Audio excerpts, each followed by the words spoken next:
Tour guide কাকু আমাদের কিছু অভিনয় করে দেখায়, সেটাই তোমরা দেখে নাও।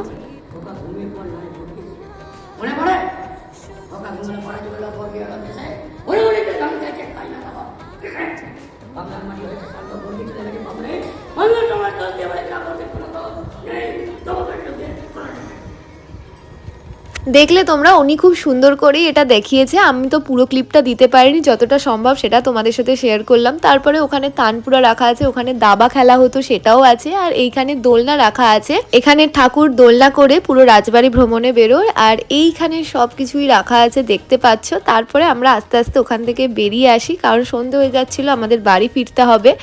আর এই হচ্ছে রাত্রিরের নাট মন্দিরের ভিউ। এখানে দেখো খুলে গেছে মন্দির, এখানে যেহেতু সন্ধ্যা আরতি হবে তখন। তারপরে ওখানে সবাই মিলে সারা দিন মজা করার পর এবার বাড়ি ফেরার পালা। ইতাচুনা রাজবাড়ির এই মিনি ব্লগ সিরিজটা তোমাদের কেমন লাগলো কমেন্ট করে জানিও, আর ভালো লাগলে লাইক শেয়ার সাবস্ক্রাইব করো।